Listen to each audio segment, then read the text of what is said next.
So, Mr. Heath, this is a impromptu real man talk, and what's your podcast called? Well, it's not out yet, so it's going to be called Touch Out. Touch Out collaboration. So honestly, this just happened because I know you called to go for a walk, and then decided to do this instead. So it's just another reflection technique, isn't it? Another reflection technique. But actually, I'm glad you did, because this conversation is going to go one of two ways. It's going to either go gold, or the two of us and everyone speak again. That should be just a clip for the advert for it. Maybe you steal it. It's going to go two ways, punk.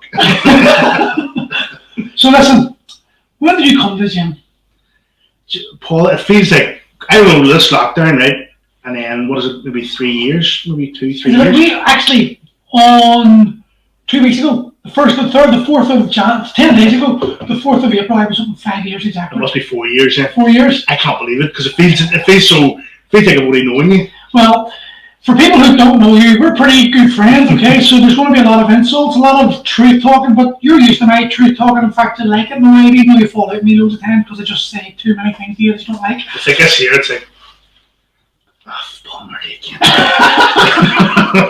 I'll maybe answer, maybe ring him back next week or something. Do you know something? See when I call you, I know I'm like, that useless bollocks, because that fucker answered, and he knows I'm calling him, because he knows he's about to get a bollock in him. It's about to get truth bombs. Yeah, but here, you need them, so well, maybe you don't need them, it's not working. But anyway, I'll be honest with you. You're like the George Bush of fucking gyms. One truth bomb over. Yeah. You're the biggest I've seen you since you came to the gym. I know. I am aware of that. I got upset about it, actually, genuinely, because remove the coaching element to me, you're a mate. Yeah. And like, if you know me well enough, you know that I may be an asshole on camera, but my heart is right. That coffee's very weak, isn't it? But I always say, you're a cunt, but you're our cunt. Do you know what I mean? It's like you have a brother or something, and someone's savage with him. You can't fucking savage with my brother. Like, you know, it's like fucking. But I can slap what I say to you comes from a position or a place of like genuine concern, because I genuinely think you're carrying far too much weight now, and the problem with you is, in my eyes, the way I see it is, like I use you as an example all the time, because it's a good example. Fucking here. No, but it's a good example because you're an actor, right? And I use this example to you in one of your vlogs. I said to you that the reason why when you act, it doesn't matter if it's bad or good, because you're not playing Chris Heath, you're playing the character that Chris Heath's playing, and when you're getting criticised, it's usually the character getting criticised. But until I see it on camera, I'm like, for fuck's sake. But the reality is, see, when I call you out, when it's Chris Heath, like, how many times have I tell you to do a vlog? Here's my idea with Chris. I told Chris, he's an actor, he's a camera dude, he's a vlogger, he makes videos for people, you love that sort of thing, don't you? It's like telling stories. The most true story you could have told is your story of your weight loss, and I still stand by it would be your most influential and your most inspiring video you'd ever do, blog series you ever do, but you never done it. Now I'm going to give you a chance to tell me why, and then I'm going to call you out your bullshit excuse. Tell me why you didn't do it. I'm just sick of. I'm just sick of that story. Bullshit. No, I'm sick. Like, I'm sick of I've seen that story and people do that so many times, and I'm like. And how many millions of views did they get? And how many thousands of people did those videos inspire? That's true, yeah. But it's like here you go. Here you've dug in. Here's it's a story I don't want to tell. Exactly. Yeah. Then why do you not want to tell it? Probably because it's personal, and probably because I have to stick to it. I think it's because you don't believe you can do it. Right now, I don't feel like. But no, Gail. Thank God that's in camera. It sees me like a bird. I can't believe I called you Gail. How you doing? Gail's going to knock my ball. The reason I say Gail's is because Gail and I have these conversations all day. What's the wine down 69? The reason why you do it is because I don't believe for 4 years, for the last 4 years, you don't believe you did it. You almost did it. Yeah. You almost did it. And then I've got the video and I'm going to find it and I'm going to edit it into here. Yeah. I've still got the video of you saying to me you would do something. I can't remember what it was you said you would do. But if you fail to do this, you say, okay, if I don't do this, I will do X, Y, Z. And I'll actually take the video and I'll put it into there. It's in Primal, you did it. Chris, what time are you going to come in every single day? 6:30. 6:30 what? In the evening, at 6:30. 6:30 a.m. Yeah. And what about if you have to edit something or someone lets you down? 6:30 a.m. And if you don't come in, what's the forfeit? My forfeit, I want you to walk down Belfast City Centre in a mankini. Buck naked. No, just a mankini. We're up mankini, so say it out loud. If you don't come in... If I don't come in, I'm going to walk down Belfast City Centre in a mankini. Saturday afternoon during rush hour, and I'm going to sit in a mankini, sit with a banner saying, a picket banner saying, "Praise Jesus, the Lord is coming." That's fine. Where? Praise Jesus, the Lord is coming. I came last night. This is going up on Facebook, so you No. Accountability, mate. Accountability, that's okay. So there's no more excuses. No excuses. Why am I doing this, Chris? What are you doing? What have you been doing? Well, I've missed a few sessions. Why did you miss a few sessions? Just because of work. No. Why did you miss a few sessions? Well, what do you want? I want you to be honest. Why did you miss the few sessions? I missed because of that. Because I didn't prioritise my time. There we go. You see, you don't do work. I was see, there you go, blaming other people. So, scary, like accountability. But that goes for everyone else now. How come I come this morning and where's all the regulars? Oh, here, they'll get it in the ear. Exactly. They'll get it in the ear as well. No, here I'm up for that challenge. It's not even a challenge. Not even a challenge. I'm holding this because this is going to be held up. Okay. And you never done it because you put it. I hope it's not that one of me trying to jump over the. No! Up to that one.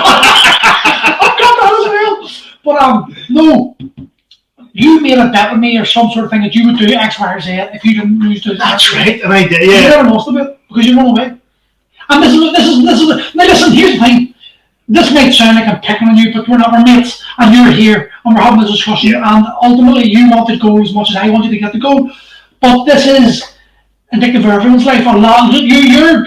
This conversation represents like thousands, hundreds of thousands of men like you, similar position to you, who are not happy with their shape and not happy, but always avoid doing what's required in order to get there. Now, with you lost a good 2-3 I done well, yeah. You did do well, but then you became comfortable again, and that's what and then you hid. I think what suited me was, right, I got into a class routine. Mm-hmm. Class routine, I used to work in the hospitals, got a class routine, got in and got up at 4 o'clock in the morning, right, left the house, got up at 4:30, left the house, prime open at 6, didn't it? Yeah. Got up at 4:30, got showered and changed in a good routine, done a wee bit of meditating, which I don't usually do, but I done it for the crack, right? And I enjoyed it, right, and then went to Primal for 6 and worked out from 6 to 7, got a shower there and went to work, and that was a good routine for me.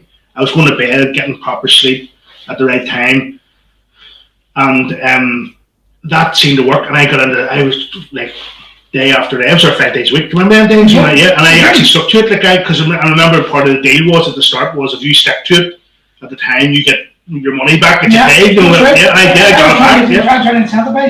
Yeah, so but that wasn't actually the incentive. I actually done it because it was once you get in that routine, there's no stopping you unless something did stop. So right then. Yeah. So why are you back to square one? I'm worse at square one. This is something I want to tell people because I talk about this all the time. Most people, especially Weight Watchers, the weight they lose, it bounces back on them within 4 years or more. They're worse off, and you're in that position now. You haven't trained how long? Over a year now. Well, I gave you a program, you didn't follow it once. I know I did. I started it, right, and I tell you what, I told you, like, sort of a wee bit where it was like the beginners, right, and there's a couple of the ones that I couldn't do because my hips were so, I couldn't, my body is, the way, like, for over years of like not, the way my feet have turned out and stuff like that, or walk like a duck and all that stuff.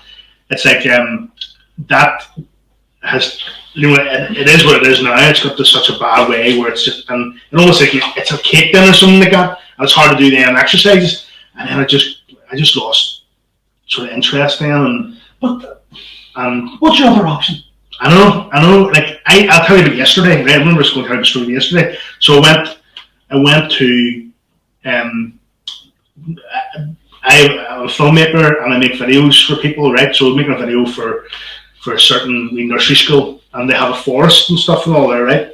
So I went to meet the lady, so show me the location, right? Mm-hmm. So when I went to walk with her up into that forest, I was wheezing and all. Like a walk was basically probably like a minute walk up. You know the wood there, so you do, right? I don't want to mention them because you know the wood, and it's like it was like it killed me. You know what I mean? And and even there, I was filming a football team last week, and I was sort of all about and stuff like that there. And usually when I film, it doesn't bother me. You know, before it never bothered me I could run about and it doesn't feel like I'm doing anything, but it killed me. Like, tell me this, the back and everything. This is something I can learn from, because I genuinely don't know. We've never had this conversation. How does a guy like you in your current health position feel on a daily basis? Lockdown suited me because I could sit away and this is almost if nothing's happened. No, I mean, how do you feel on a daily basis? Like, you know what I'm saying? Sitting in the house, feel fine. You know what I mean? It's like, feel fine. But do you enjoy sitting about doing nothing? I enjoy. You know, I love movies and all that. I enjoy all that sort of stuff. Manchester by the Sea bollocks. Yeah. You recommend one film? Don't ever take a recommendation of Chris Heath. Jesus, music choice and movies are terrible. They're great. You even like Avengers Endgame? I didn't mind. No, it wasn't. I didn't like. I actually preferred the first one. I didn't like Avengers Endgame. I actually thought it was like, when they moved it 5 years ahead. It was too woke. That's why, for me, that's even see all that. And all and stuff, yeah. But the Hulk, it was like, what pissed me off was like, and Marvel's actually, we'll go down these tangents, but Marvel was like, it's become real woke society. Because Disney. I know, but remember that bit where like all the girls came out, you know, that thing, they're all like, you're like, oh, fuck off, will you? Come on, just make superheroes. I have no problem with girls being superheroes, it's not sexist, you know. No, but when it was the point where actually Star Wars, that last Star Wars one, right?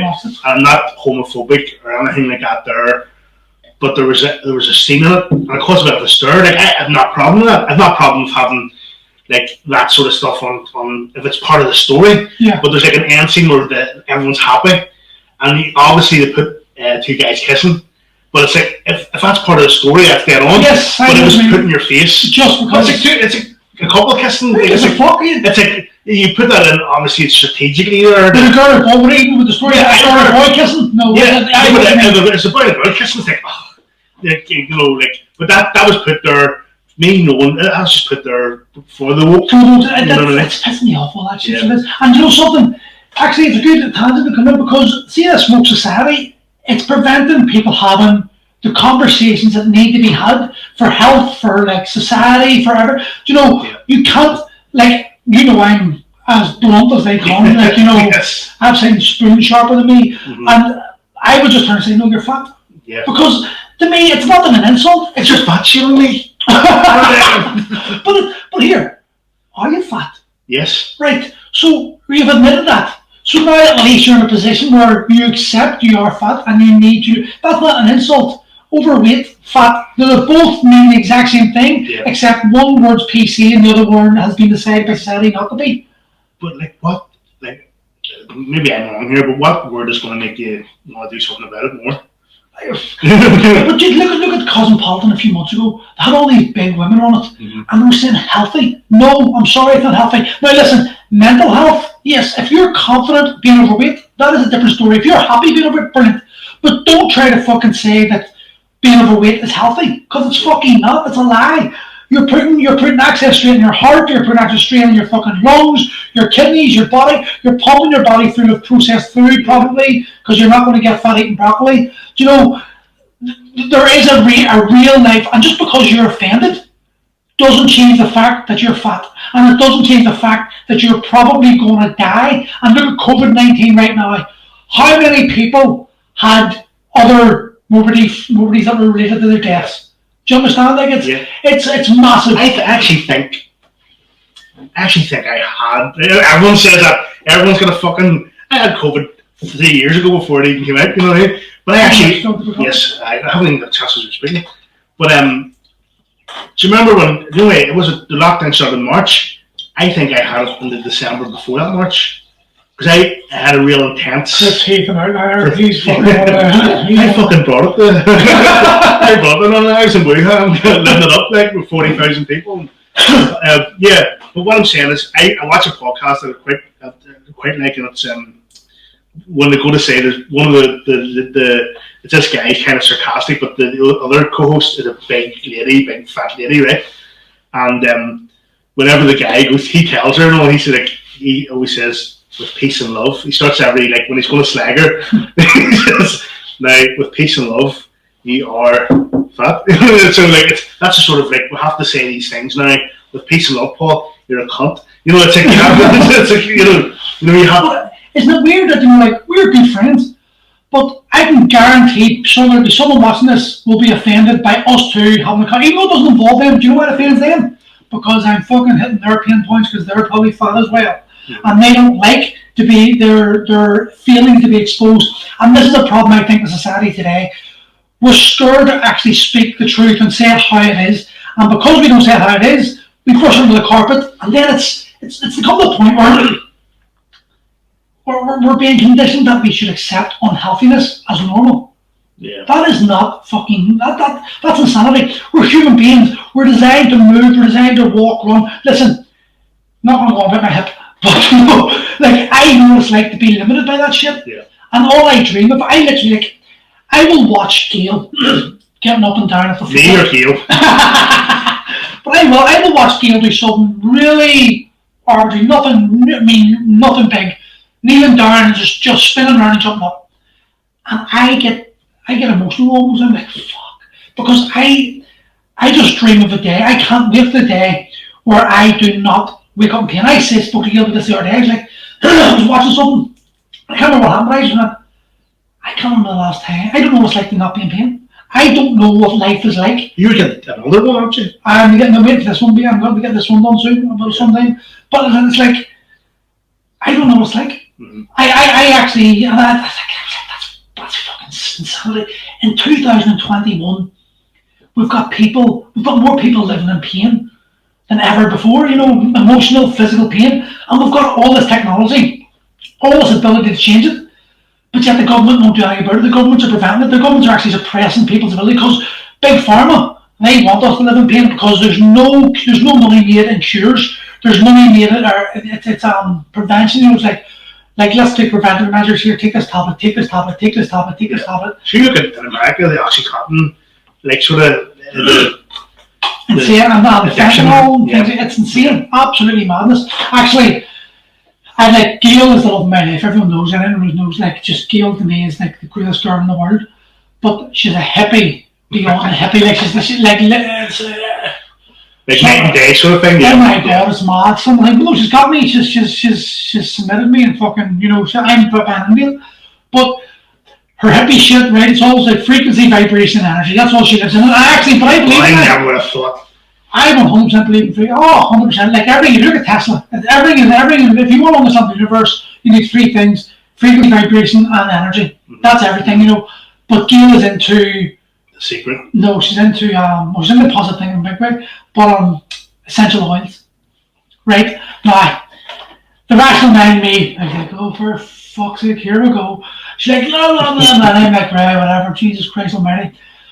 She gave me this. They're sitting up there, wee thing on the shoe thing, right? Yeah. Give me up. And I was like, right, okay, give me put it on my hip, right? Fuck, we're going to shut her up. Within an hour, I was squatting. Seriously? I genuinely can't. And what do you think that did to your... I don't know. But here's what I do know. The Rothschilds have suppressed natural remedies since the 50s or 40s. So that's when the pharmaceutical industry started up, right? And that's when the Rothschilds and the Rockefellers and all, they started getting into the big pharma. That's when big pharma started kicking in.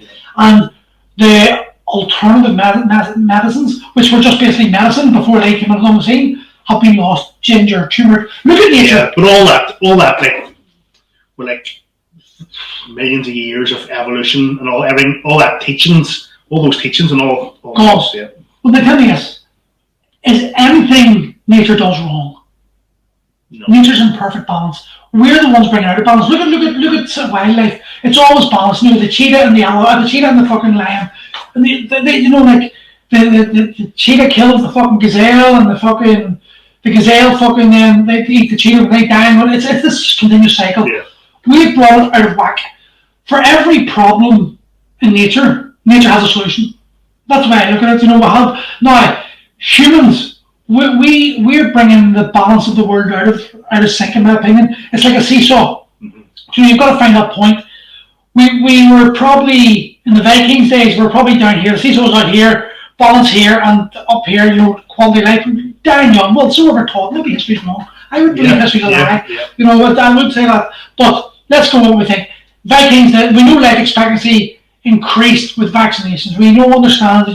That there's, but we've now come to the pen, in my opinion, and now the seesaw's tipped the other way, and we're now in a position where it's like we're so reliant on medicine. We're so if Mad Max 2021, Mad Max is based in 2021. So let's say Mad Max happens today, right? Mad Max always reminds me of that scene, the new one, Fury Road. No, it's really like it. I like the first 15 minutes. It's like with a bad guy, he's like over this big rock pool, all these mad-looking bastards. It just always reminds me of the, what do you call that place?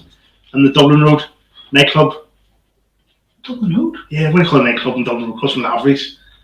Benedict's. Are you fucking wrong? But Benedict's, is that Sure. It just always reminds me of Benedict's. All them fucking mad-looking people, and he's staring down at them. You can see it in Mad Max. I can actually be proud and say I've never set foot in that place. Benedict's, Benedict's. Yeah. But no, there's a balance. So, let's say Mad Max. So what happens if Mad Max happens? Do you know how to grow your own food? Well, no. Well, I'll have a garden. Do you know how to hunt? No. That's true, yeah. Do you know what medicines, what plants to use if you get injured or whether you get toothache or headache? No, it's all been lost. I've actually went down so geeky. Gail turned me so geeky. I bought the books to understand plant medicines. Yeah. Because the reality is, nature, we've been conditioned in this world. We're this very tangent. We're talking about your weight now. We're on this fucking. No, it's good. No, it's good. But we've been conditioned to believe that pharmaceutical drugs is the answer. Without doubt, they're a remedy. They're help. But look at the damage pharmaceutical drugs. Like the industry suppresses the damage it does. Fentanyl, fucking oxycontins, the addictions problems. Again, the pharmaceutical companies. It's just all about. Just like the Americans. If you ever see American TV. Right? Someone I know has a dodgy box, and not me, okay, right? So, but if you watch American TV, have you ever seen the pharmaceutical adverts? Mm-hmm. Their classes start off amazing, lovely pictures of loving families and people, and then they continue the pictures on, but then they say, yes, this pill might give you like bleeding from the ass and all. That's all this. They list all this stuff really quickly. Have you noticed they don't want? Look at the governments today in this pandemic. How many posts a day do you hear, or many, like when they were doing their podcasts, doing their speeches every day, their updates, how many mentioned how you can take control of your own life and what you can do to help yourself? No one mentioned like obesity is one of the big problems for COVID. What you're eating, how you live your daily life. Make sure you're healthy, make sure you're fit. That was suppressed under the carpet. We brushed under the carpet. Why? But you even look now, this is a really taboo subject, the vaccines, right? Right? Do you get them? Do not tell me you're going to. I haven't got it yet. Are you going to? Yeah, well, is it controversial if I say it in this? I'll go through you. I'll fucking rip your head off before you do it. Why are you going to do this? I never said I was going to do it. No comment. Don't I listen. No, what I'm saying is right, I know what you're saying, right? Look at BBC, ITV, everything is vaccine, 3-hour shows of like Good Morning fucking, what do you call it, Good Morning Britain or something like that there. 3 hours of vaccine talk. And like, the likes of my mum will watch that, and she's like the every person, so they fucking turn their minds off being filled with all their heads for the vaccine. If there wasn't something wrong with this, AstraZeneca fucking vaccine, they wouldn't be banned in other countries. Well, they wouldn't be fucking. There's banned wrong with them all. But here they're promoting it. Is it because they spent so much money on it? Listen, no, I'll tell you what it is, and I don't care if you disagree or not. I'm talking to the public members of the public. Right. I am not anti-vax, right? Just because I'm questioning a vaccination that's a new vaccination. Yeah. You know, it's an mRNA vaccination. It changes your DNA. It changes the messenger, the messenger part of it. Now listen, Mike Egan, Dolores Kell, they're top, like your man, Mike Egan, was the vice president and chief medical advisor to Pfizer. Why is his name being blackened? Because he's saying don't take it.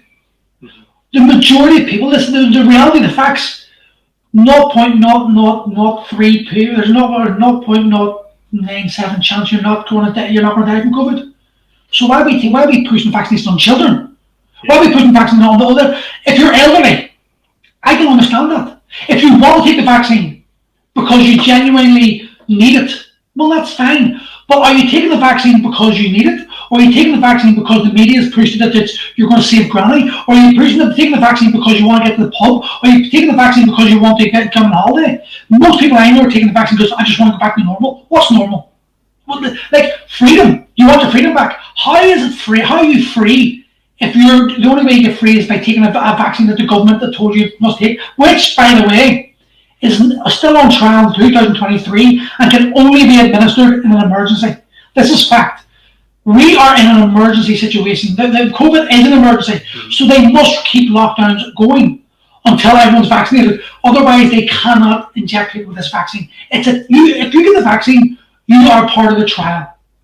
Now, here's another fact, and you can look it up on the internet, and it's there for everyone to read. 474,621 people have had adverse reactions to the vaccines since its introduction. Like nearly 500,000. Yeah. Can we convert that to COVID and say, what would the media been doing had there been 464,000 people in hospital because of COVID? But they're not talking about that. The government, in one of their documents, they actually released, if I can find it, I don't know if I can find it. I got the first one. But page 10, section 32, it said 70% of the next wave. Now, this is the government wrote this out. 70% of the next wave of COVID, the people in hospital are going to be vaccinated. They said this. But they won't ever release who in hospital or who died who's had the vaccine. Oh, listen, let's talk about that. We're talking about COVID. SARS-CoV-2 and COVID virus are two different fucking things. COVID-19 are two different things. People aren't talking about this. You know, just because you get SARS-CoV-2 does not mean you're going to get COVID-19. But the way the media don't explain this, and this is why I'm not trusting the government. Why are they not explaining this? These people are put in power to help us and to govern us, right? They're put in power by us, for us. It's now switched around that we must rely on them, trust your government. You know that's why I won't take it. I said I never changed my mind. I just don't want to say it on camera because you're afraid of fucking people. Because people. But there we go. I'm afraid of.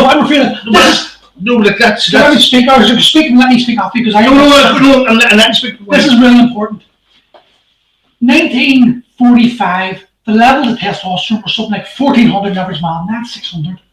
They are systematically over years and years and years removing the manliness in men. The woke society, everything. Look at China. China are actually injecting their soldiers to make them more manly, to make them more masculine, because they know what important I'm a dying breed. I'm not a big fighter. I was never a great fighter in MMA terms. But I had the balls to stand up for myself, and I will never back down. You will have to kill me before I get a vaccine. I mandatory vaccine. I will take out as many of them bastards as possible before they shoot me dead, because there is no way anyone is going to force me to take something to put in my body. They have no right. Who are they to tell me what I must do? Yeah. And it's not free. That is not freedom. If you're being told you must take this vaccine, then that's not freedom. But who you're being told by, like you said, I do not trust that government one bit, because from the start of it, they have just lied about everything.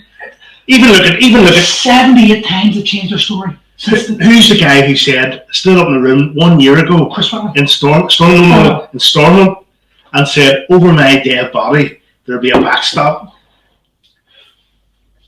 Listen, On camera, he doesn't care. That doesn't even bother him. Look at fucking Swan. If you don't know who Swan is, he's our health minister in Northern Ireland. He literally came out 2 weeks ago and said publicly, if someone has COVID and someone has cancer and there's one bed, the cancer person's going home.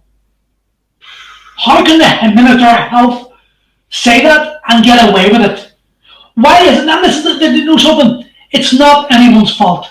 We are all victims of fear, and this is what we've got to understand. And if we can understand, if you were a COVID believer and I'm a COVID denier, this conversation needs to happen. Because you're going to have points of view that I'm not going to understand, and I'm going to have points of view you're not going to understand.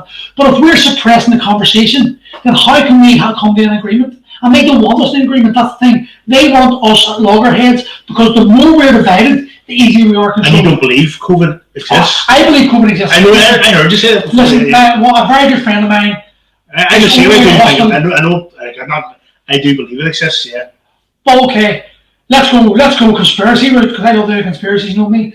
But Obama administration, they were banned from investigating flu as a weaponized or something like that, right? Congress banned them. A year later, there was a 3.2 million grant sent to Wuhan lab. Now, was this COVID virus released accidentally, or was it released on purpose? Who knows? I don't believe it's from bats. No, that's fucking shit. Fuck off. Jesus, there's so much coincidence, too many coincidences. But I'm not saying, I'm not going to understand the government are trying to kill us. They probably are, they're actually trying to kill us. But I'm not in the position to say whether it was released on purpose or whether it was released by a mistake. Let's say it was a mistake. Because I don't want to believe that the governments want to kill us, even though I believe the governments want to kill us. But I've lost train of thought. I thought there was a saying. You're saying Wuhan and you believe a mistake. Governments want to kill us. I can't remember. Anyway, the governments are going to kill us. That's a title of today's podcast. The government are here to want to kill us, and Chris Heath's a fat bastard. No, you're not a bastard. You're not a bastard. You're a nice guy. That's it. But listen, like the problem, I don't say right. So the problem is we can't have this conversation anymore. We've got scientists, doctors, who are saying COVID is real. COVID needs to be concerned. We need to be worried about it. Right? Okay, we do. But like I said, a very good friend of mine was given his phone 3 times in hospital and told to phone his family to say goodbye. I was talking to another guy who's trained. He had to say, just told me today, said to me, I had to put my son aside and tell him, I don't think I'm going to make it. So to belittle this story that something's happening is wrong, because there's people, we're living in fear. I'm living in fear of what the tyrannical government's coming through. I can see my friends, I got 3 friends who grew up in the Czech Republic and who grew up in communism. They are saying to me, this is communism, this is what's happened, this is how it started in the beginning. They see the signs, they're not being listened to, right? But at the same time, there's people who are living in fear of it because they've experienced it, they've lost loved ones to it, or maybe they haven't, maybe just been told they've lost loved ones to it, because, let's be honest, the flu disappeared last year. Someone said down south is zero. What's that? In America, this is madness. In America, there was 38 million people had the flu in 2019. In 2020, it was 3,184. Oh, come on, the fuck. And then they would say, this is what they say, but it's ridiculous. Sure, that's why we're in lockdown. Mass work. Do you know what? I went into Belfast to work, obviously. Someone said, what was released the other day with part of the restrictions have been no stay at home. Right? I was in Belfast here 3 weeks ago. We're lawbreakers! Working, right? I was in Belfast working, and the amount of people, there's this place apparently has gone viral for a certain sandwich or something like that. Have you heard about this? No. This fucking toasty or something like this. Everybody asks everybody, have you tried that toasty place out yet? And this toasty place may be the fucking nicest cheese toasty. Well, I'm not having to go at they're allowed to just take away food that's perfectly fine, right? But we're supposed to be in a lockdown, right? I was down in Belfast City Centre filming, and it was you know where the Hot Bar is? Yeah. This place down there. Now, he has to work and I'm not taking out the business or anything, but there was a queue, like almost a queue a mile long, right down this way, right? And then there's another queue a mile long the other way to get this fucking sandwich, right? Must be fucking nice, right? Maybe we get them to sponsor this podcast, right? But The sandwich place near the hard bar. But you seen police dispersing crowds and arresting people, right? They drove up through all that, didn't say a peep. And nobody's wearing any masks. Nobody was social distance. It's a political agenda. Big tech, big pharma, and government. We've got 3 major corporations. All corporations. The government's a corporation. Don't fucking fool yourself thinking they're a corporation. They've got power. They'll always remain power. 2-tier system, always the way. They're given this, like, Boris Johnson came on yesterday and said the vaccinations aren't the reason why it's down. Lockdowns. They're already getting the narrative, and if you're open to your eyes and you're able to see, you can see they're laying the foundation for another lockdown. Lockdown is the reason. It's not about it. They told us last year, once the vaccine comes, we'll get back to normal. Now you need 2 jobs. No, now you need 3 jobs. Every 6 months. That's every 6 months. Yeah. Who's making money from that? Yeah. Why is Bill Gates allowed to be? Why he's as medically qualified as I am, but yet he's seen as a world authority on vaccinations. He stands to make $1 trillion off this vaccination, and he's pushing lockdown. He must every human being on this earth must be vaccinated, even though he's killed thousands of people in India. He's banned. There's crime of humanity against humanity, and a trial for him or a case against him in India. This guy's got a conflict of interest. Our politicians are all heavily financially involved in this vaccination. Yeah. They have invested in themselves and doctors and stuff. If you listen, all you need to do is trace the money back. People don't want to trace the money back. People don't want. Do you know what the problem is? For a lot of people who've been conditioned for many years to not want to. It's a hassle to go and lurch. We'll just listen to the news and we'll get our news. The news is right. The news tells us the truth. Therefore, they wouldn't lie to us. What are they calling this? I don't know if I read this right. Maybe you don't. You're fucking right. They're calling this the 4th Industrial Revolution. Have you heard this one? I've heard something. Yes, I'm not. What does that mean? If I know, to be honest, I'm not 100% that one. I know I haven't looked into it. There must have been too much in the COVID shit. The start to it. But do you think that maybe it was, say for instance, right? It was made by accident, right? I'll say about what I heard in the podcast. Not that everything's great to hear. It was another opinion. You need to be able to talk with these things. So right, you say that maybe it was. Do you think that they used this opportunity to pass through all this 100%. But then is that not just I'll tell you what, last year I spoke about the COVID Act, right? The COVID Act, one of the parts in Scotland was the Mental Health Act, right? They changed the Mental Health Act, where they said that it used to be that you had to have 2 doctors. Now you were working in mental health, so you understand this better than most. You'd have 2 doctors to sign you off, and then you could only be held for 6 months before you had to be assessed and actually diagnosed or released, right? They've now changed that in Scotland, the COVID Act in Scotland, to 1 doctor can sign you off and you can be held indefinitely without diagnosis. And then the next day, the papers, parents who refuse to get their children vaccinated may be deemed mentally unsuitable to have children. Child abuse. Now, if you go into what they say about parents, in the government terms, actually, watched a video on it today. The government terms, a parent isn't like the father, it's the person who's in charge. So the government can be the parent. The state can be the parent. There is a bigger agenda here, and COVID is being used to disguise it. It's a distraction. You never done a kid, you touch their shoulder and walk them the other way. Do you ever do that? Yeah. That's what they're doing. They're doing a sophisticated version of that. Yeah, hoodwink. You've got to remember, these guys have got shades. They've got all these think tank companies like the greatest minds, all working using psychology to influence us and to make us act the way these. We're very influential. It's very Goebbels said it in Germany in Hitler's time. If you tell the people a big enough lie, often enough, they will come to believe it. And the reality is, I put a post up the other day. It was like the socialists once saying, like, first they came for the socialists, and I did not speak because I was a socialist. Then they came for that, and then I wasn't. And then they came for me, and there's no one left to speak. Yeah. And that's the truth. We are in that position. Do you know what? Like, even there on Twitter, England has been relaxed the things, right? And you see Soho and stuff. But anyway, what was the number one thing trending on Monday night? 4th lockdown. Of course. Yeah. But listen, I think it's cognitive dissonance as well as people just don't want to believe that those that are in charge of us aren't actually there for us. Mm-hmm. If you could step back, because here's it is, We all deal with things emotionally, right? Before it's like the reptilian brain. Forget about the frontal cortex, the logical thing, part of the mind. We are governed by emotion. Do you know, fear is one of the biggest emotions. There's only two real emotions: fear and love. Do you know, and everything we do, if you do something for your children or your parents or your friends, it's done from a place of love.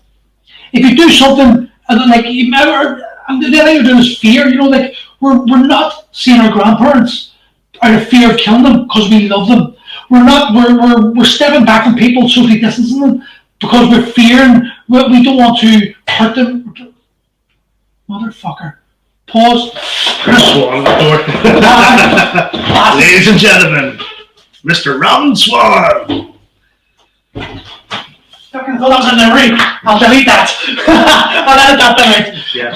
So we're living in fear. We're living either in fear or love. That's the only thing. They're the only two real emotions that drive us as human beings, and they know that. Yeah. And they want to highlight, enhance the fear narrative.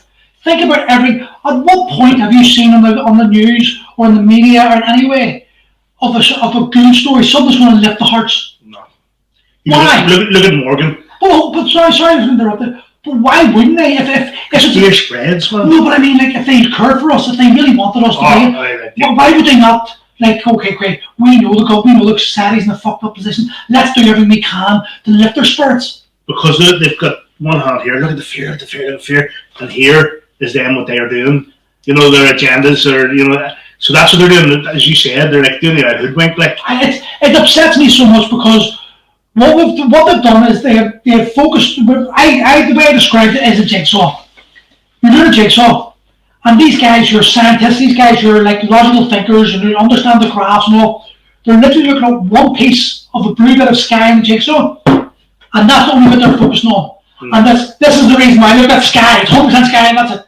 But they haven't stepped back and seen there's fucking trees and there's fucking mountains in this jigsaw. They've only seen one piece of jigsaw, and that's all they're focusing on. But like to me, I accept COVID's real. I don't deny it, and I'm not saying I know everything. I don't fucking know everything. And there are guys out there who can understand the biological side of things a lot better than me.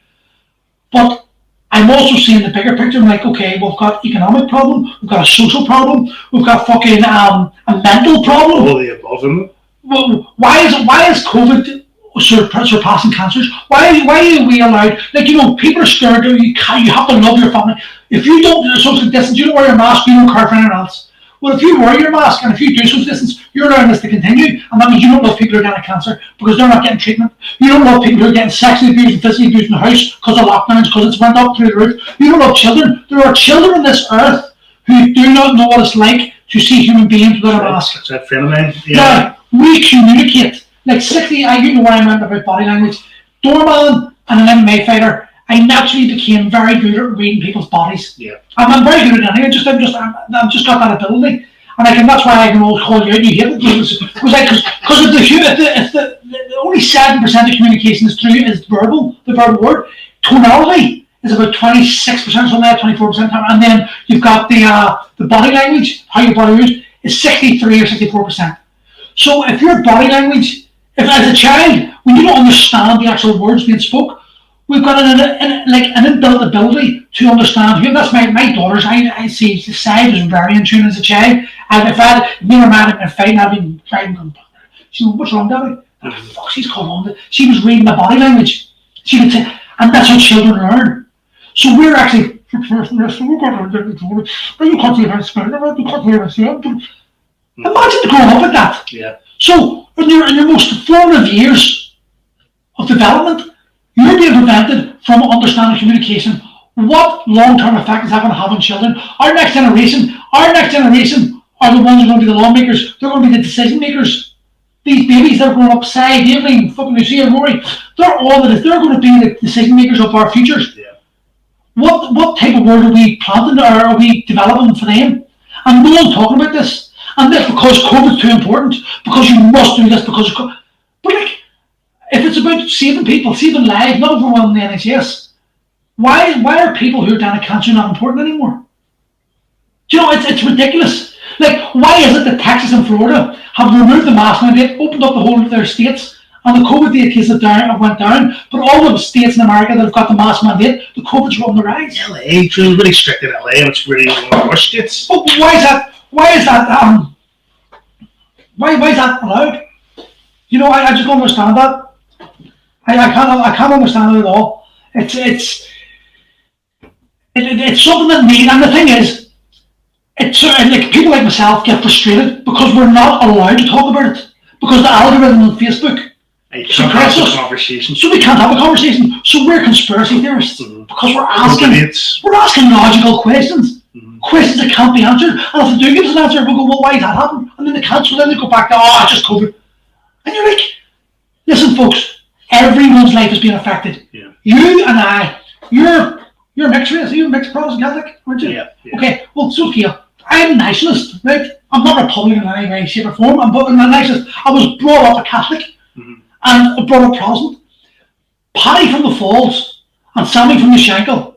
That's all I know. We've got more in common than those fuckers in the hill. Yeah, yeah. But yet they can use their fucking manipulative bullshit narratives. And if you just look at our country right now as an example, how much mistrust is there? Look at what's happening right now, the riots, because of an imaginary fucking line in the sea. All of a sudden, people are rioting and killing and wanting to kill each other, bombing buses and all, because the people on the hill know that the ill-informed the people who are still in that sort of like expendables. Yeah, but I mean that sort of hatred mindset of mistrust, fear. Again, it's fear. And plus the lockdown aspect of it too. Like, yes, yeah. It's a tinderbox. Yeah, and they're using that, and they're going on. They're blaming it's those people. It's not those people. They're the fucking guinea pigs. They're the ones that are being. It's the pigs. When you're a leader, you fucking take responsibility. There's a book I read. I love it. I read it all the time. Jocko Willink. Yep. Oh yeah, Jocko Willink's Extreme Worship. I haven't seen it yet. Right. Well, one of his stories was he was in Fallujah, and he's talked about there was a blue on blue incident. So the Marines shot other Marines. Yeah. I can't remember if it was Marines or whatever. But the shot. There was the casualties. And then the head of the Special Forces called a Gallup meeting, and he was the leader, he was in charge that day, and he stood up, and they were all watching him, and the commanders over there, and the platoon was there, and he stood up and went, whose fault was it? And some guy stood up, it was my fault, because I didn't do it. He's like, no, sit down, it wasn't your fault. Someone else, I said, sit down. And after a while, he goes, it was my fault. I'm in charge. If I'm in charge of someone, if I'm in charge, and someone above me gives me an order, if I don't clarify what that means, it's my fault for not clarifying it. And if I give a subordinate an order and they don't carry it out, it's my fault because I didn't make sure they knew. Yeah. That's leadership. And when you get good leadership, you get a fucking working community, you get a working society. We don't have that. We've got fuckers who are just interested in themselves. Look at them that just voted in Castlereagh and Lisburn. The councillors have just voted to give themselves a pay rise. I fucking wish I had the ability to give myself here. Do you know something? I've done really well this year. I've had so many people achieve their fitness goals. I think I'm going to take the taxpayers' money and I'm going to give myself a pay rise because I deserve that. Where's the government thought? Where can we fucking say, hold on a second, you've done fuck all. And do you know something? They know they're never getting taken out of power because as soon as election comes around, Sinn Féin and DUP are going to, Jackson, get over here. Sinn Féin and DUP are going to use the green and orange bullshit to stir up those political tensions. We've seen what happened in Shankill Road there last week. It's going to happen again, and we're going to get these motherfuckers in because we fear the other side. Instead of actually realising those people on the other side are living in just as much fear as us. And if we came together, and there was a great talk, I know I'm off and on here, but this is I'm passionate about this. But there was this talk on Joe Rogan. It was Gray Maynard from Tool, and he came up with this great idea. He said a fantastic. Now it's probably not feasible, but it was a great idea of for a reality show, fly on the wall documentary show type, like Big Brother type thing. It's like where you get people like Ku Klux Klan and like the fucking Malcolm X types and, you know, like Muslims and Christians and real fucking Protestant Catholics, but who are really staunch Republicans, really staunch loyalists. But the only thing was you were not allowed to discuss what your identity was, and you know that. So you had to find like common ground with each other. Yeah. And after 4 or 5 weeks of finding that common ground, then you could discuss your hatreds or your fucking things. And you would find that the people would change because you've got to know the person as an individual. Yeah. And that's what we're missing. Now look what they're doing. They're suppressing conversation. we've lost the connection in society. We're not able to have proper conversations. A friend of mine, Larry Curran, filmmaker, right, producer, and he made a series called The Interface Diaries, right? Just said something similar to what you said, but not exactly the same. So he would, like, say on a Friday night, he would go over to the Shashanko, right, and he'd film them, and he'd say to them, right, ask questions to the boys at the other side. And what's the other side? Ardoyne, isn't it? Yeah. Yeah. So Shankill Falls. Shankill Falls, one said to me, right? There's Crosscar, but I do know the place. I know it, right? So they would send questions over, and then the next night, the Catholic boys would like sit there and they would answer the questions. Is it true that Catholics are too close to each other, or why are you boys bricking us on our, like on this, right? So they would go back and forth with the questions, answer them, and then they would send questions. So for about usually about 6 weeks, they'd be going back and forth for questions, right? And then they start to realise that they're the same. So then he would get them all together, and then he would take them on trips. And like, see, the fellas all became best mates. Let me tell you something, right? The reason why I'm the way I am, and you'll find this, like, you'll love, like, what? What am I saying? You're down, kick myself. We like, when I was in the working door, I worked with guys who were loyalists. I worked with guys who were Republicans. We all worked together, and I'll tell you one thing that I noticed. See the fighting community, boxing, MMA, everyone's equal in the cage. It doesn't matter if you're Protestant, Catholic, Muslim, Hindu, Christian, whatever the fuck it is. When you're fighting that individual, you put that aside and you fight. And see, when you fight someone and you punch each other in the face, win or lose, I can guarantee there's a newfound respect.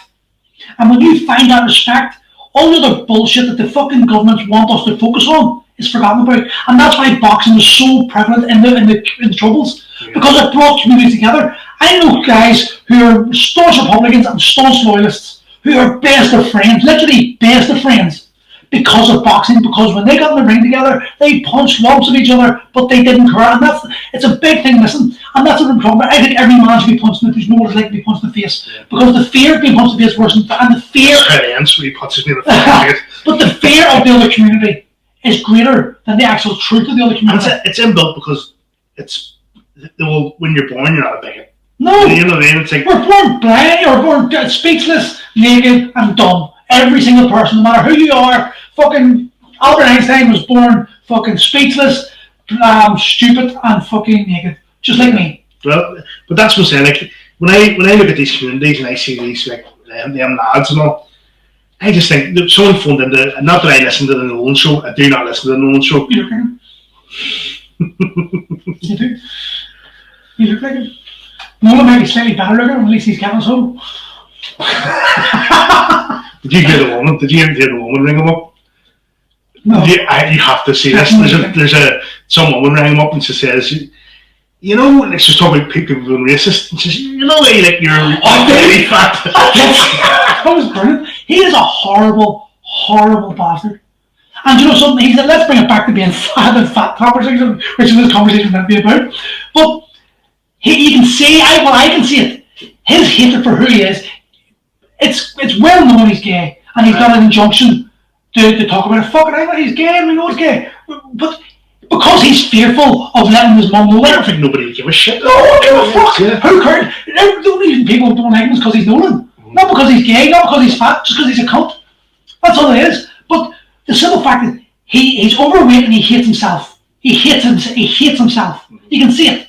And he hates himself that he can't admit to who he is. And that's causing him to take his anger, and he's got a platform to spread his vile hate to everyone. And he's given this ability to, like, oh no, I don't like you, I'll take what you're saying off, and I'll let you speak because I like what you're saying. He's allowed to steal a narrative. Yeah. But his hatred, his self-loathing comes out. Did you see the weight that he lost that time? Listen, I know, what men you trained him. And it felt... Two of my friends trained him. Yeah. And then, how did he put it on back so quick? Because listen, here's the reality. Let's go back to the See, if you do not love yourself, how do you expect to be able to look after yourself? Mm-hmm. All this bullshit, this is the problem. We're never taught this. We're taught to be selfish, to think of yourself. No.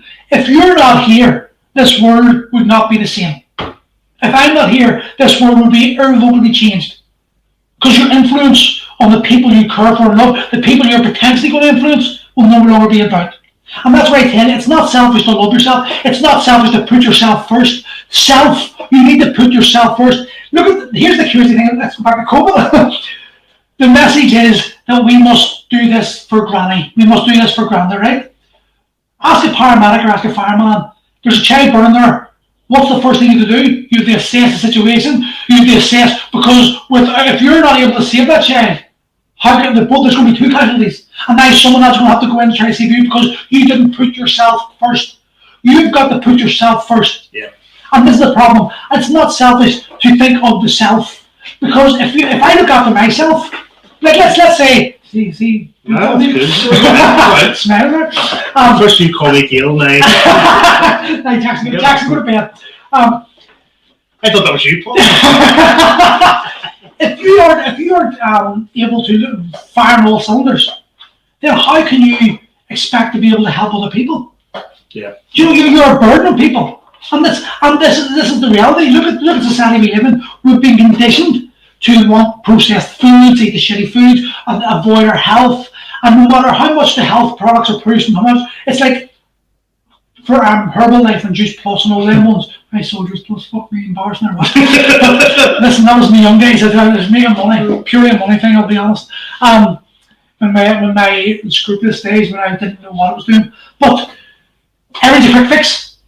Because everyone believes that through social media that everything can be achieved so quickly without work, without effort, not realising that it's the struggle you go through that is what makes you the person you want to become. Mm. You don't want to give up your food because it's comfortable sitting watching TV and eating a bag of Doritos. Mm. It's hard for you. What was the story you told me for years about vegetables? I can't eat vegetables. And then what did you tell me a few weeks ago? Well, you started eating vegetables? You told me earlier you started eating vegetables. I do like some of them. But that's not what you ever told me. Yeah. Your words were, I can't eat vegetables, I hate vegetables. No, this will be sick. I used to fucking gag. But did you gag now? Still at certain. Oh, listen, I don't like certain vegetables. Yeah. But do vegetables. Your words to me were, I can't eat vegetables. I told you, like, until I went to Primal, right? This is the truth. Primal, choosing lives. I'm 37, I come 38, so we'll be 34, right? Stone? Huh? Stone? 24 stone. He's going to weigh me now. It's coming. I had never eaten an egg in my life. That's insane. Isn't that crazy? I probably had eggs and stuff, like it's obviously like I had never, and I then started eating omelets, and I actually thought they're quite nice. You do some vegetables then? There's some spinach in there. So was it true that you didn't like vegetables? I don't know where it comes from. My but was it true? I'm saying, was it true that you didn't like vegetables? Do you think taste change maybe as you get older and I kind of like taste will change. I will tell you a story that I do with olives. People tell me I hate olives. Eat one. That's disgusting. Eat another one. That's disgusting. Eat another one. I force my ex to eat 20 olives. She loves them. She's called olive. She loves them. Yeah. Why? Because her taste buds acquired the taste for it. She started teaching. And this thing, it's not you. I get it. You don't. Listen. You don't have to like every vegetable. But when you told me I don't like vegetables, I call that bullshit because you've eaten vegetables before. Yeah. It's a story you told yourself, and that's become your identity. And because it becomes your identity, you'll find a way of making sure that story is true. That should be a t-shirt you have, because if someone said to me that there was a fucking line that Murray gives all the time, it's a story you're telling yourself. Well, it is. Listen, It's an autobiography. I look back at myself, right? I've owned 4 gyms now. I opened my first gym in 2007, a back hall in the leisure centre. MMA club, right? Yes, I remember. I opened the first food tower. I was the first guy with my business partner to open the first Americanized style MMA gym in this country, right? It was fully equipped, cage, bags, roll mat, the weights area, the lot. Well, people told me it was mad, right? I look back at me now, right? It didn't succeed for me because I couldn't steer because I didn't know what I was doing. The person, it put me through struggles. It put me through hell. It nearly cost me my life. I nearly killed myself over these gyms. Mm-hmm. Right? You've been there. You know what I'm talking about. Yes, I know what you're saying. The guy I am today, because of all that, if I went back to 2009 and opened that gym, I could open by myself and it would be the most successful gym in this country. Yeah. Because I know the mistakes I made. Because I had to experience those mistakes. And this is what people want. This is where people want people to tell them what to do. I can't tell you what to do. You've got to do it. I can show you. It's like a 5-year-old crossing the road. You'll hold that 5-year-old's hand. But when they're 15 or 20, you're not going to hold their fucking hand. Because they don't need their hand held. Because they went through life. Yeah. Like, you are not the same person you were when you were 7. Why? Because life's taught you things. So how can it be any different? The person you are today, you cannot become the guy you want to become being the person you are today. Because the person you are today has brought you to be the person you are today. In order for you to become someone different, you've got to be willing to change and become a different person. And you've got to embrace the struggles. You've got to actually understand the struggles of the teacher. The struggles of the parent. They're giving you, a good parent doesn't fucking do everything for their children. It allows the children to explore and sits back and, okay, we're going to play with that, we're going to climb that tree. I climb 7 climb trees. I am fucking crying. There's literally a load of dump in my fucking trunks when they're climbing. And I'm underneath, and in my head I'm going, oh, but outwardly I'm going, good girl, but I know if they fall, I'm going to catch them. Yeah. That's what my job as a parent is. Yeah. And that is what you need to do. And that's, when you come to someone like Prime, you come to someone like me, I am not holding your hand all day. When you first started, I gave you as much attention as you needed. I was there for you because you were like a 5-year-old child. You were intimidated, you were fearful, fuck, everyone else going to be doing things. And I'm there, I understand that, so I'm there to help you. Like I always just look, right, when I went in, there was like one side, you had what it comes class of the t-shirts, the special t-shirts and all. There were the special t-shirts. Oh, the previous class, you should do that again, right? I will do that again. Because you only, if you pass, if you achieve the test at the end, isn't there like a test where you get your t-shirt and all, and I thought, I want to aspire to be these people. And a lot of them people then went on to get the t-shirt. It's like the belts in jiu-jitsu, And you see, they went, but when I was at my best, I was training with them. No, like I had done well enough to like people that when I first turned up, I was like, it was like, imagine being like a youth football player and seeing fucking Alan Shearer standing there with the A team and going, fuck, I don't know how I would love to be like him. But then I had done so well that then I ended up, whenever that program was over and you had the new program, I joined that program. And I was training with them boys, and I was like, and girls, but I was like, I was loving that, and that sense of achievement to do that, it was good. Like you just mentioned Alan Shearer. Mm-hmm. When Alan Shearer was 15, did he have the right to demand to be the number 1 striker in Newcastle? No, he wasn't Newcastle, but I know what you're saying. Where was it, Newcastle? Southampton. No, but I mean, but Newcastle offered him a trial as a goalkeeper. Was he not? Did he not play for Newcastle? He did in the end. That's what I'm saying. What I'm saying is, like, when he was 15, did he have the right to demand to be the number 1 striker in that team? No. No, why? Because you have to work. Exactly. Yeah. So we're living in a world where we're led to believe that we have an inherent right to everything. Fuck away off, you sad bastard. Mm-hmm. Fucking look at yourself in the mirror. How do you go, if you're given everything, how do you know to cope with things? It's when you're exposed. Listen, I told that story. When I was in 2017, I was living in Primal. You know that? Yeah, that's right. I had, for 3 days, I couldn't eat food come up to Christmas. Because I had to choose to give Sinead the money for the children or feed myself. So I chose to fucking give the money to. Do you know why? Because it was me that fucked up. I was in a position that I couldn't afford food because I wasn't doing the work required to build a gym to where I was. At that point, I was being everyone else, not someone else. No, it wasn't. It was my fault. Yeah. And the minute I said to myself, that's your fault, guess what? Bang! A month later, January, I started coming up with all these creative ideas because I owned the fact that it was my fault.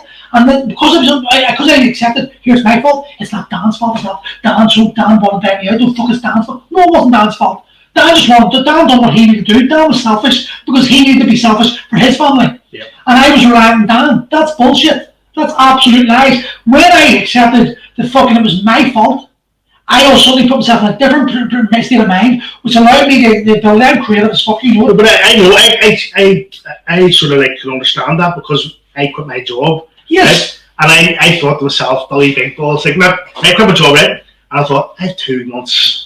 Wages. No. So I know. No, what you're saying. And I'm walking about going, I'm alright, I get 2 months wages. I can right? I got waiting for the first month to come in. It was 0. See when I was like, holy fuck, I need to do something now. I had no other option. And then that's when you have no other option, then you get creative. So that's when I came up with that crazy deal at the time. So over 20 or 200 or 20 businesses for £100. Mm-hmm. The videos, do you remember I done that? And that's when I came up with that's it. Right. Because I remember I got the thing through the post. And I was down in bed, lying and all that sort of shit. Yeah. Got the fucking wage packet, said 0. And I was like, fuck, I need to do something. You know? People need to understand life doesn't give you what you want. Life gives you what you need. Mm-hmm. And sometimes what you need is a painful experience to understand that you never want to be at that point again. I will never, ever, ever allow myself to get that position. Now, here's one thing I have got that most people don't. I've got fight in me. I have never quit on any. Like, I remember when I started MMA, no one knew what MMA was. It was cage fighting. There wasn't such thing as MMA when I started. Brazilian Jiu-Jitsu, 2000, year 2000. I met the most influential man in my life, Davey Patterson. Without Davey Patterson, I would not be who I am today. I've heard that you mentioned him so many Davey Patterson is the man that created Paul Murray today. Mm-hmm. He laid that foundation. I listen to a lot of motivational books and all, different depends. I'm actually listening to Les Brown. I love Les Brown. He tells stories. And Les Brown came up with one line. He was like, sometimes you need to have someone believe in you until you believe in yourself. Looking back at my life, Davey Patterson was that man. Davey never let me quit. He seen something in me. And I didn't see myself. I was a shy, suicidal, insecure bully. Because it was my insecurities, I was not a good person. I was egotistical because I wanted to be this guy that I wanted. In my head, I thought respect was being able to fight and all, because that's what I seen. You grew up in West Belfast, you seen, and that's what I tried to be. But it wasn't who I was. I was trying to be someone who I wasn't, and because I was trying to be someone I wasn't, I was never happy. Davey got me, and he didn't let me quit. Without Davey Patterson, I am eternally grateful for Davey. He is the reason I am today. But I needed someone to believe in me, and that's what other people need. And he wasn't easy on me. He made me feel like shit sometimes, but not because because that's what I needed. And that's why I'm with my members. I'm like I'm here a lot of times. Me and you've had fights, proper fallouts, because I have said something. But I've said something to you that did not run well. You felt uncomfortable. I take what you're saying. I know stuff that you're saying, and I go, do I believe that? Do I believe in that? And if I don't believe it, I'll say. But I do take. But if you ever ask yourself, why do I not believe it? Yeah, well, no, I don't. There's two questions I need to tell people. Two questions. When someone tells something, you try to say something, you go like, is that true? And you'll usually find 99.99% it's not true. Mm-hmm. And who would I be without that thought?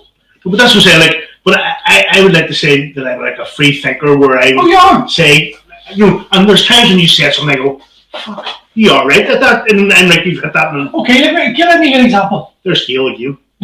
Second time. You said, let me give you an example. You said, Gail, let me give you an example. I said, okay, let me give you an example. I will round it back. Right, I tell you what, you can walk around, see if I'm right. You can walk down the street and fucking man.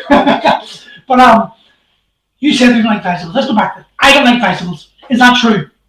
I didn't like vegetables. You told me no, but is it true? Was it true that you didn't like vegetables? At the time, probably. You didn't like all vegetables? That's what I believed. Oh, so was it true? If I believe it. Because you believe it becomes your reality. Yes. But it doesn't make it true. Yes. Because the reality was, if your mum would die and I said to you, Chris, you've got to eat all these vegetables every day for the next 6 months, every meal, that's all you can eat, or your mum dies, would you eat those vegetables? So I don't feel. Would you? Get the fuck out there now. Would you eat those vegetables? Yeah. So is it true you don't like vegetables? But that just because you have to forcefully eat them doesn't mean you. Do you think it'll be forced? Do you think after 6 months you'll be forcefully eating yourself those vegetables? Do you think your taste buds will change? It could do, yeah. Well, you're eating vegetables now, aren't you? Some. Yeah, you're saying, but is your mum dying? No. So you're eating vegetables and you're recording. So was it true that you didn't like vegetables? Or was it more true that you just telling how people like vegetables? That's probably right. So it wasn't true you didn't like vegetables. Okay, so next question. Who would you have been without that thought? Without that story, who would you have been? No. Who would you have been without that story? A guy with rock solid abs. Possibly. Probably you'd have been closer to that. I just think I have bad habits, right? I would think that I go back to when I was younger, right? My mom would actually agree with this, right? You love me. Right? You would actually, when I was younger, when I went to primary one, right, I put on loads of weight and I was a wee chubby child, right? The fact that whenever I went to the doctors, the doctor told my mum and dad that I'd have to go on a diet, right? So, and have I told you this? No. So he put me on a diet. But my mum even would say this now, that she would have nearly divorced my dad over the fights they used to have over the way that he would feed me and stuff and all, you know, or even she does it too. So it's like, oh, you're feeding him too much, or you're over. But I lost all the weight, right? P6, P7, right? I didn't lose the identity of being that. Exactly, that's what I'm saying. Right, so I remember always coming last in. I love football, like, but I only started to like football when I was like 10 or 11, right? But I always, and I remember always coming last in the sports days and all, right? Until I said to myself, fuck, I hate this, I hate being last. So I trained, and I was losing weight then, and then I won everything in sports day, right? I was fucking fast and stuff. And then, but I always had that, when I look at pictures, I see a picture of me in first year, and I always just think I was the fattest person alive. That's what I'm saying, right? When I look back, I show you a picture of that, you're like, I'm like stick thin. Prime example, I put on over a stone and a half over lockdown this last year, Jacksonville. And I looked at photographs of myself when I was 34, turning 35, the year I had my hip replacement, right? I was in Portugal. And I remember thinking I was a fat mess then, because I was comparing myself to professional fighters at that point who weren't damaged with hips. But I got slight abs. And I remember thinking I was fat then. And I look at those photographs and I go, fuck, if I got back that shit, I'd be over the moon. Yeah. It's your self-perception, your worldview of yourself is what dictates how you think about yourself. Like, me and my parents don't speak anymore, right? We've had a fallout and that's done. But my dad, like, listen, it's a weird one for me, right? Because as a parent... That's a time as well, remember too. Oh, yeah, it's okay. That's good. Sorry, we've got another half hour. 20 minutes. So. I remember thinking... I'm moving in, so we're doing a 24-hour fucking podcast. But I remember as a father now, Jackson, get off. As a father now, I understand a bit better, right? But as an 8-year-old child, 7-year-old child, I didn't. I always remember wanting the respect and admiration from my dad and never getting it. From when I was younger, and I don't want to sound like him, because even though I don't speak to them anymore, they give me life. Right? Had their props. They've had the problem. They were young. They were 23, 24 when they had me, you know, so they were young. And I think back at 43, and I still when I was 23, 24, there's no way. Fucking family. I would not be ready to have a child, but my dad lived for the weekends. He worked hard, and then he lived for the weekends to play golf. But I always remember going in, there was a guy, our neighbour, Jerry McDonald, always played football with Connor, Mark, me, Finty, Kieran, Michael. Played football in their back garden, and it was the best. I just remember that. Like, I'm 43, and I still remember that back garden football every night in summer. It was the best fun. We played for hours. Just a wee tiny back garden, kicking the balls. Brilliant fun. And I always wanted my dad to do that. And I remember it took balls for me to actually ask my dad, and he would say no, I'm playing golf. And I would be aware, and I'd be devastated. And I would play up. I was a bad behaved kid. But I was a good kid. I was badly behaved. But I was badly behaved because I wanted his attention. Yeah. And at that point, any attention was good attention. Even was getting shouted at. And I was dyslexic, and no one knew this. My dad was a teacher, so his identity was he wanted his son to be intelligent. This is the way I perceived it anyway. Yes. And I will always forget things. I'm still forgetful as hell, you know, but I realise now that my gifts are like creativeness, and you know, I'm not logical thinking. I am logical thinking, but I'm very creative in my mindset. And so I was always like thinking, oh, butterfly. And as a 6-year-old, 7-year-old child, I'd be forgetting my spelling books, or I wouldn't understand math, or I wouldn't be able to spell, probably getting the words mixed up, or anything. And my dad would shout at me, and I just remember crying my eyes out as a kid, being told it was no good by my dad. And I remember this, but that's laid the foundations for my insecurities right through. And it took me until I was 40 years old to process this shit. Mm-hmm. Now, I lived a life of fucking suicidal attempts, depression, fucking self-harming, cutting, fucking everything. Because that foundation, I hope my dad was listening, because I don't want to think of that, no, because even though we're not speaking... He's practice, so don't worry. No, we're not speaking anymore, and I'll never speak to them probably again, I probably never will speak to them again, but I don't want them to think they failed, because they did, because in a way, I'm almost grateful for it. Aye. Because it shaped who I am today, and it's given me that tenacity to keep fucking going. I remember them telling me, don't do MMA. This is where the story came from. Don't do MMA. Like, fuck you, I'm going to do MMA. Yeah. What are you going to do at cage fight, not human cockfighting for? Because I want to. Fuck you. Because you told me I'm not going to do it, so I'm going to do it. I'm going to open a gym. Don't fucking open the gym, that's stupid. Fuck you, I'm going to open a gym. I'm going to go bankrupt and leave the gym. I'm going to go, don't fucking do that, you got something. Fuck you, I'm going to do that because of that. Yeah. I'm going to open a gym. Jesus, Paul, don't be doing it. You don't listen. Fuck you, I'm going to do it again. Every time they told me not to do it, I just went, fuck you, and went and done it anyway. And because I went and done it, guess what? I learned from it. Yeah. I grew from it. Yeah. It was painful. But that's what I come back from. Life is fucking painful. And this idea that the media is giving us that life should be easy. No. Bruce Lee said it best. Don't pray for easy life. Pray for the strength to cope with a hard one. Yeah.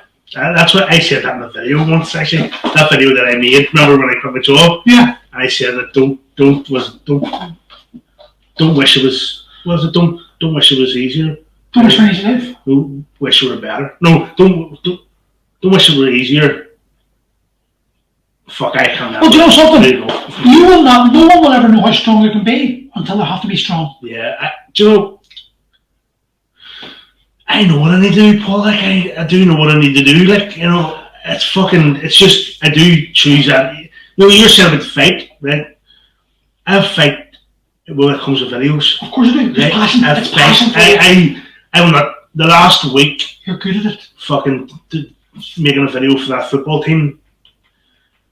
I fucking loved it because I love football, like, and I worked on it day and night until I was fucking like I was like a fucking, you know, when you talk about training and the fighter and getting into fucking and training for the fight and all, yeah. That was like me training. Yes. And I was like, I became obsessed with getting. I'm obsessed with videos. You know. Let me interrupt you there for a second.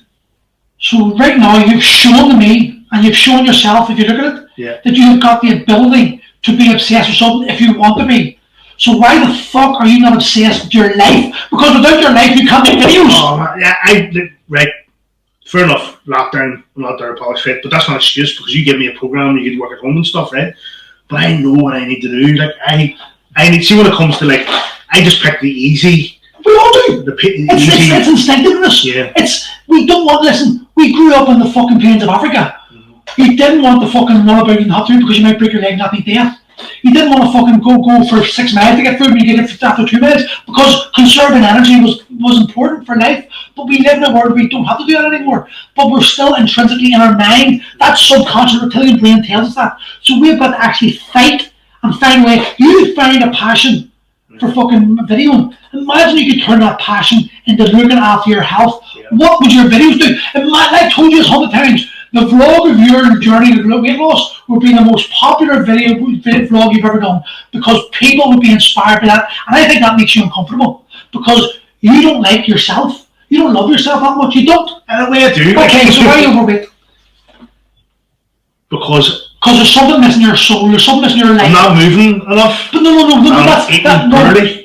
Again, that's surface layer. I always talk about surface layer. Deeper. It always boils down to love. You don't love yourself. Yeah. If you don't love, I didn't love myself for years. I have to agree with you. See this lockdown and stuff and all. And like we'll talk about birds and all. I don't know saying there. Don't talk about. The last year I've had no interest because I wouldn't. Because it's been manufactured that way. It's not that though. It's not that because there was there was something on the horizon at one stage, right? The girl. Oh, yeah. I do all right. Yeah. Was she real or was she blown up? She was all right. Either way, guy out of a dump, I fucking blow up though.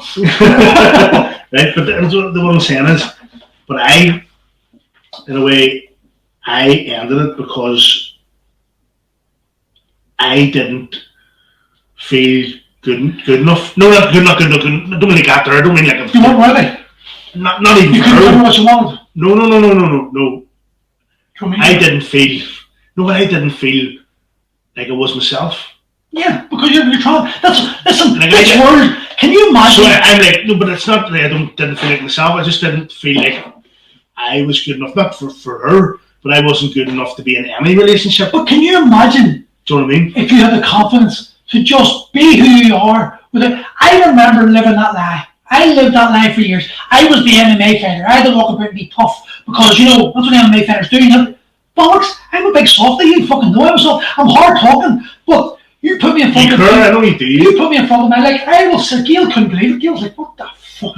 Like, I love nothing more. Like, I genuinely, see, at 9:30. The kids go to bed at 8:30, right? I love nothing more than getting on the couch, put the blankets over, and coming to Gail and watching Vikings or whatever.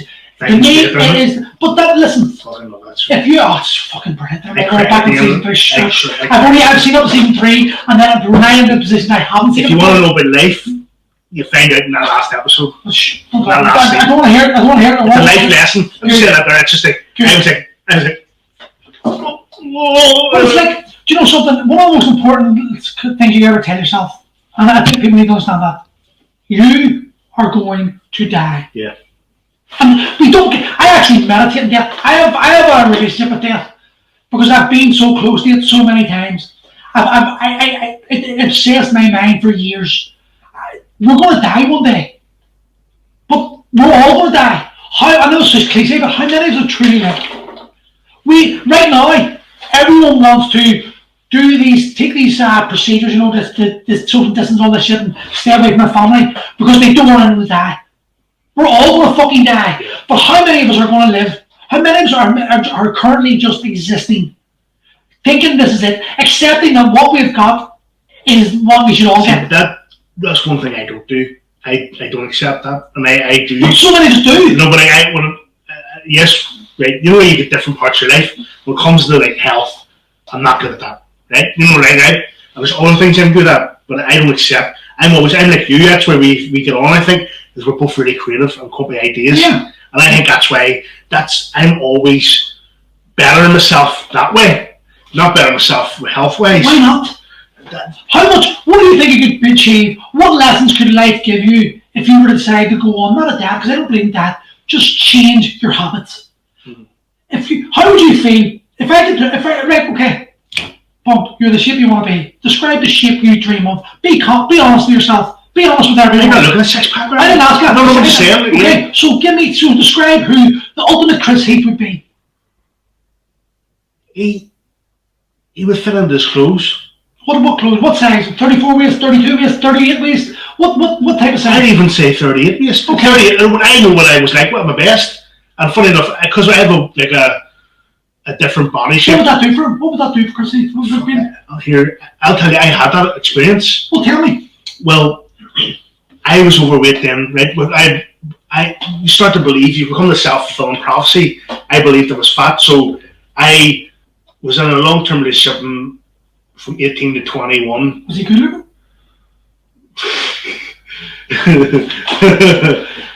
That's a social dip for me too, not because it wasn't a Felix, I'm not gay, but I'm not gay, right? I'm not gay. I'm not going to something else. Love is love, right? Whatever, blah, blah, blah, right?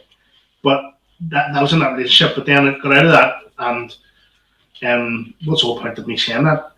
Was but I really put on weight there, because you all put on your relationship, but it wasn't really bad, it wasn't but there was a time whenever I was put on night duty in work, and I thought my life was over. I honestly just thought, I had just started this job in Perrysburn, and I hated it, absolutely hated it, but it actually changed my life, because night duty, I was doing intermittent fasting without even realising I was doing intermittent fasting. I was say, having one meal a day, you know what I mean, and then all around the clock and all, because we weren't given breaks back then.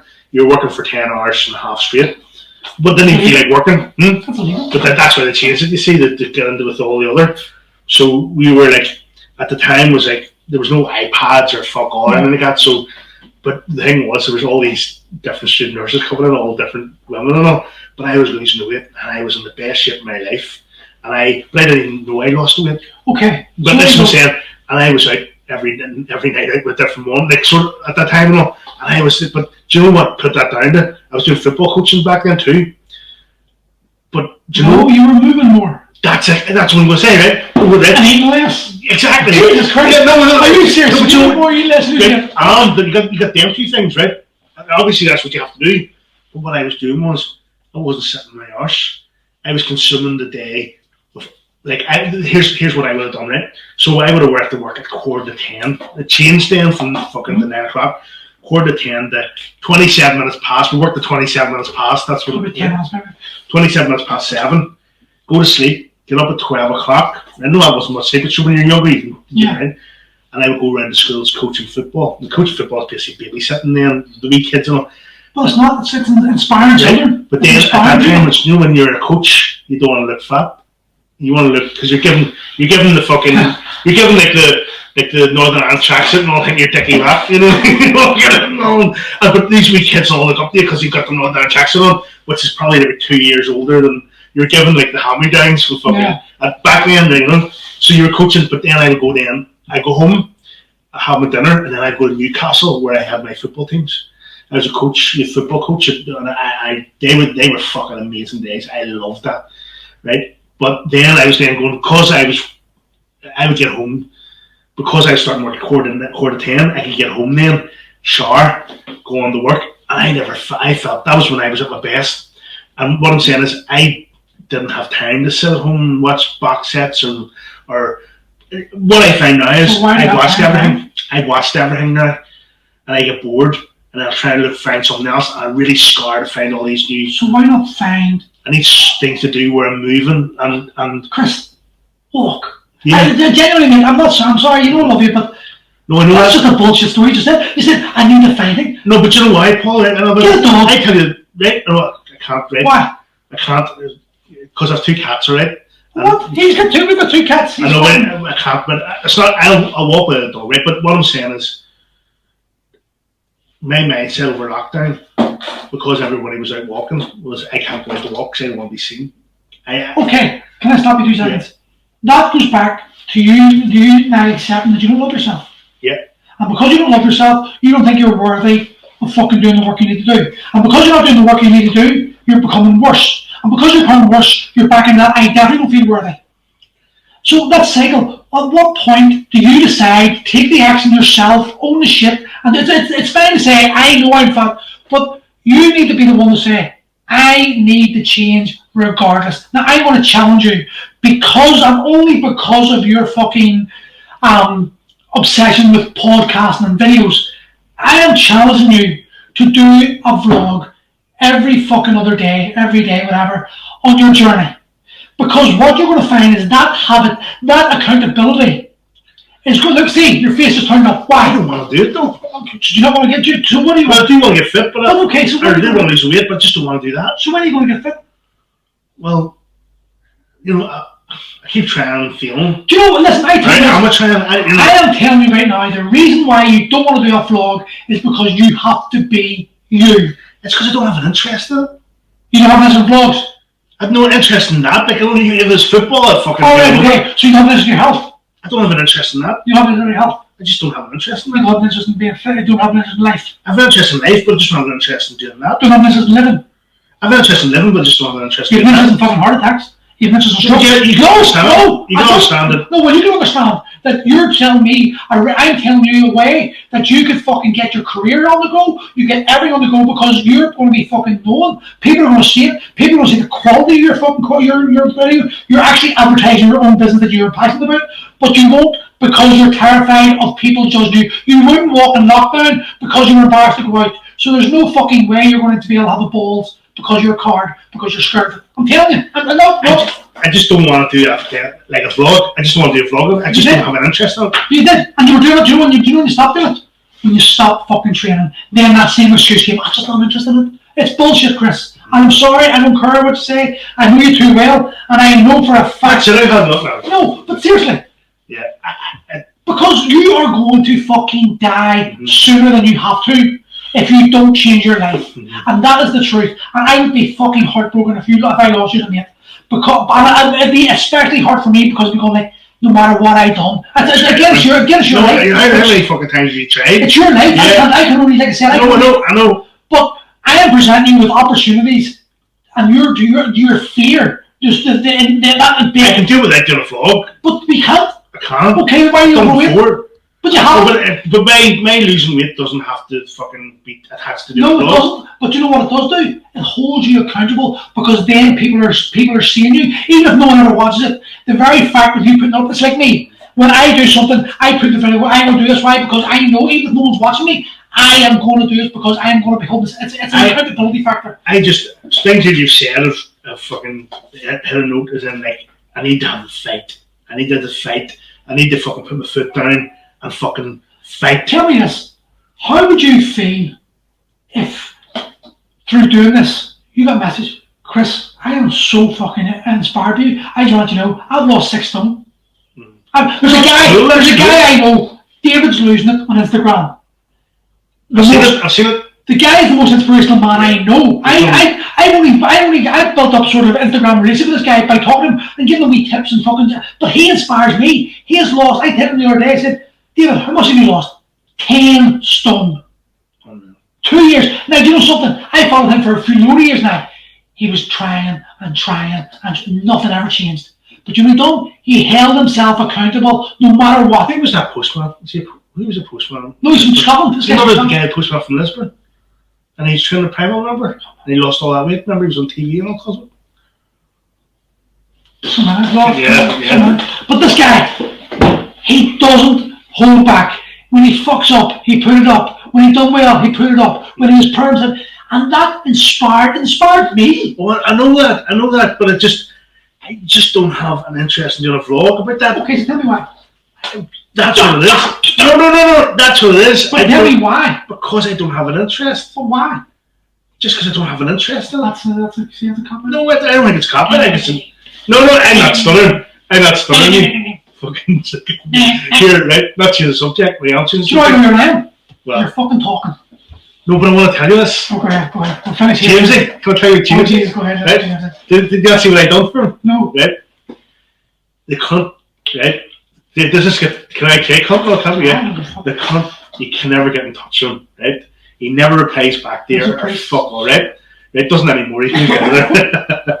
He's still at burden off. He's been going strong and all. See if you get inspiration, if Jamie's got a fucking burden, you don't. You need to fucking. But he got fucking COVID.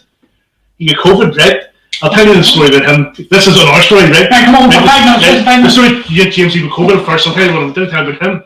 And he fucking went to the Mater Hospital. Other hospitals are available, right? And because he said to me, Chris, will you text me the next day? Because I'm telling this because he hasn't fucking replied back to me, the cunt, right? Right? I can tell this story, right? And he said, Chris, can you text me in the morning to make sure I'm still alive? That's how bad he thought he was. He was in a bad way, right? This is before he sort of was going back there, right? And just before, and I said, get you fucking to the hospital. So I went to the Mater Hospital, and they said, yeah, you've COVID. So they gave me a wee side room, and they said, yeah, we'll be back with some medication in a few minutes. Nobody came back for hours, right? So, and he picked his head out. What were they doing? Practicing TikTok dances, right? What are you, right? So he said, fuck this, right? James, he walked from the Mater Hospital, to, he lives in Finnicky. What? Right? He walked in with it. With COVID? Yeah, but sure, he's trying not to get fucked. He didn't know he had COVID. No, right. And he turned on Facebook the next day. What was on Facebook? The whole Mater Hospital outside the Mater doing can't touch us by fucking MC Hammer dancing to that. Right? And you just in the bar. That's ridiculous. Right? So that's a true story. So and I know there's good nurses and others, right? But anyway, here's the story with him. So he hadn't fucking pipe. This was a few weeks ago, and I thought, fuck him, right? And then it popped up on my Facebook, Kevin Campbell. Do you know Kevin Campbell? Played for Arsenal and Everton. Oh yes, that's right. So these cameos. 15 quid, right? And I thought Kevin Campbell's an Everton legend, so I fucking send him a fucking. And I got Kevin Campbell to do a message saying, "Hello, James McGlone. This is your friend Chris Heath here. Saying, are you still alive? This is Kevin Campbell legend." And then, do you remember he got his house spray painted? He says, "Sorry to hear about your." This is Kevin Campbell fucking. Sorry to hear about your house getting spray painted with tied out. Oh, it's fucking brilliant. When you see it, actually happened, You're a bad man. Yeah. But he fucking loved it, and he goes, I'll give you a ring. Never. Well, here, listen, we're going to finish. I've got another one here. But. No worries. No. Before you go. No, stop. Show me later. So this is going out. You're not going to do the vlog, right? Okay, it's your life. But I am going to do a podcast with you again. Yeah. In another month. Yeah. You're going to be how much fit down? Right. I know I say this, but I shouldn't let the other. You know when you talk about all the failures and it led you to here. Yeah, 100%. Right. Use them as a weapon to fucking push your forward. I really want this, Paul. Like I do fucking. Yesterday, I'm really. Like I think you're mad at the vlog. I never had problem with my breathing. Never. Even as much weight I had on me, my breathing was always good. Because always, you always talked. It was actually from you, from talking about, and from back in football days when you're taught to breathe properly. It was like we're running, and you can always breathe when you took a breath. Right, when you done it properly, you could run for longer, and you actually felt better. So it's like, when you taught me. There's different, but you taught me that, right? When you're doing the exercise, never. But yesterday, my breathing, I was wheezing, and I only walked from about here to like probably it was like an incline. The fact that James you can walk from the manor to find and you can't. That's my inspiration. With COVID too, he's never been the same. He's still fucked. Well, listen, James, he's also like you. He's a big, heavy lad, and he's got a lot of problems, health problems. You need to be aware of this. You're getting to that point in life where you're. I fucking love him, and that's. I tell them stories in love. I just listen. We're mates, and we can talk like this, and fucking people get offended. So someone spray painted his house. But we're going to do this podcast a month. So if you haven't lost the weight that you said you're going to lose, you haven't made an improvement. Yeah. What are you going to do now? It's going to be embarrassing. No. You're going to do something fucking. I'm going to make you cat food or dog food and fucking. You're going to eat dog food. Right? That thing? I'm up for that. Okay, you said it now. That's now I'm recorded. Well, you got me a good time now. I've got you a nice tin of Caesar fucking lamb and mince and pork, and you're going to eat dog food. Okay. I'm up for that. Good. That's how serious I am about it. Good. Okay. Live on this podcast, you're going to eat dog food. I can't wait. Right, Brian. Jackson's going to love you. Right, we'll leave it there. That was a good chat. I enjoyed that. Do us again. Definitely. Should have our own one. Speak to you soon. Bye. Because you ever see, like, I know we're still talking about this.